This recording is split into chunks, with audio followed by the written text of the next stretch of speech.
4 Huntrix members in K-pop Demon Hunters 2, there's gonna be 5. That's right, the sequel's gonna introduce 2 brand new members of Huntrix, and we're gonna drop all the secrets about the mysterious new 5th Huntrix member straight from a Netflix inside source. Her name, her powers, and even her secret connection to Huntrix. Let's dive in. So if you're subbed to our channel, you already know the sequel's gonna introduce 2 new members, and if you didn't know, better hit that bell below so you don't miss out again. The creators set it all up. 5 Huntrix, 1 for every Saja boy. Now if you're part of the Soda Pop fam, you know the 4th member is Rin, Rumi's secret twin sister, hidden from the first film to keep things simple. But wait, if Rin's number 4, then who's the 5th Huntrix? So glad you asked. There are 5 things you need to know about the 5th member. Number 1, she's linked to Zoe. To understand how, we gotta go back to the Golden music video. Remember Zoe being pulled in 2 directions? Look at the hands. One belongs to a man, the other to a woman. She chooses to let go of the man, which tells us that Zoe leaves with her mom, goes to Korea, becomes a pop star. Now this is where it gets wild. Recently leaked production documents reveal that her father stayed behind in America and started an entirely new family. Divorced kids, do you feel me? And in the sequel, they're gonna reveal that Zoe has a younger sister. Now how does that connect to the 5th member? Stick around, we're about to explain. Number 2, Zoe's sister's name is Yuna. Now this is interesting because the Korean word Yoon means silver, or more symbolically, metal. The production documents reveal that Yuna's hair is silver, so maybe that's where the name comes from. But we've got a better theory. See, in the film's world building, creators revealed that every Huntrix member represents a symbolic earthly element. Rumi, as the half-demon granddaughter of Guima, is clearly fire. Zoe embodies water, with her turquoise colors and fluid, flowing combat style. And Mira's earth, grounded and strong, with her dark vibe and clothing.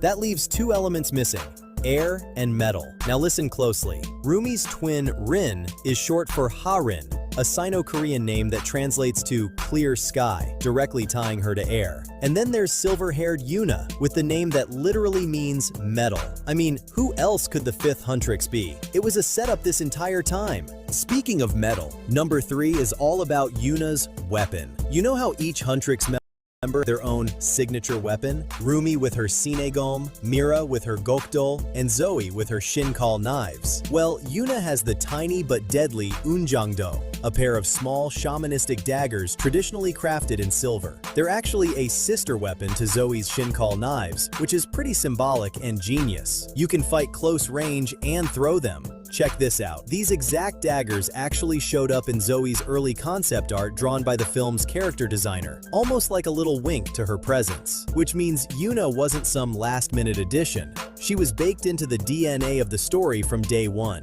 Number 4 is the coolest detail of all. According to the leaked documents, Yuna possesses superhuman strength. It's completely unexpected given her tiny frame, which makes her all the more dangerous. True to her name, she's tough as nails, the total opposite to Zoe's bubbly, goofy, chaotic energy. And despite being Zoe's younger half-sister, she's actually the more mature one. Now, if you've been following us since the start, you know our theory that Zoe might have some demon blood too. We'll link to that video at the end. And Yuna just confirms it. See, in the movie, hair color is a symbol. Demons or half-demons have colored hair, while humans have black hair. There are so many little clues that point to Zoe's dad being a demon, and Yuna with her platinum hair and her superhuman strength is just another one. Number 5. Netflix insiders tell us that Yuna starts off as an enemy. Now to us, this is another clue that Yuna is a demon or half-demon. Perhaps she's even been hiding out in the demon realm. But a more likely theory is that Yuna's just been living in the United States with her and Zoe's dad this entire time, and that her sudden presence back in Korea is not a welcome one for Zoe.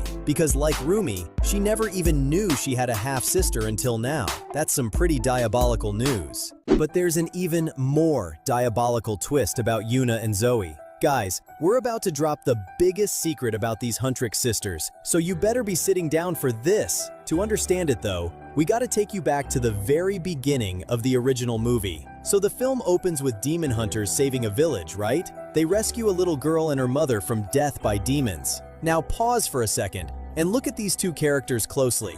When we get a peek into Jinu's memories through flashbacks, we can see that Jinu's mother and sister are identical to this mom and daughter from the opening scene.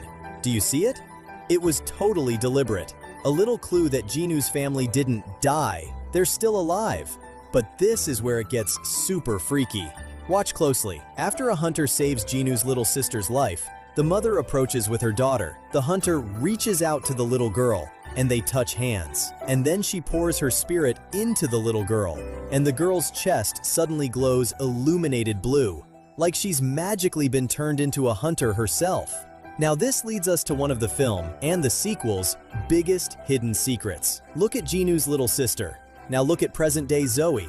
Same face, same eyes, same vibe. She's both descendant and reincarnation, meaning Zoe is Jinu's sister. The creators even planted a vital clue in plain sight. Before Zoe ever meets Jinu in person, she's wearing a hoodie with Derpy, Jinu's demon tiger. But how would Zoe know Derpy exists? Derpy has never appeared to her.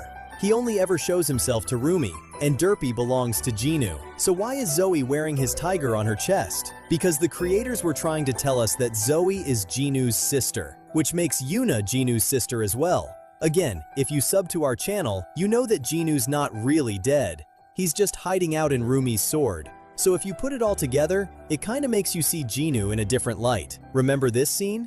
Maybe he wasn't saving Rumi after all. Maybe the whole time he was just trying to save Huntrix, to save his sister Zoe, so that she could reunite with their long-lost sibling, the silver-haired Yuna with the superhuman strength, so that she can join the group as the fifth and final Huntrix member. The final clue about the fifth Huntrix can actually be found in a leaked song from K-pop Demon Hunters 2. One of the movie's songwriters recently shared work-in-progress lyrics for a song called Golden Eyes, before quickly deleting it, but we captured it. Now the song seems to be sung by Rumi, written for her twin sister Rin, but there's one line that reveals something crazy about the entire Huntrix.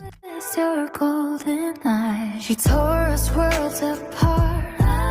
The one I called my guide built a throne of broken truths and left our fate to hide. But you saw into our future. You saw path entwined. You saw our daughters and of hunters, a plan on whom will build to last. Every shadow we survived led you back to me. Did you get the line, End of Hunters? That line teases that this new 5-member iteration of Huntrix might just be the last generation of demon hunters to ever exist. Now, we've got a whole video on that coming up. But for now, if you're excited to meet Yuna, drop us a comment below with the number 5, and we may just drop an epic surprise for you in the next video. P.S. If you want to hear the entire Golden Eyes song and a breakdown of its gorgeous lyrics, hit on screen now. Thanks so much for being part of the Soda Pop fam. Yuna, we're ready to meet you, girl.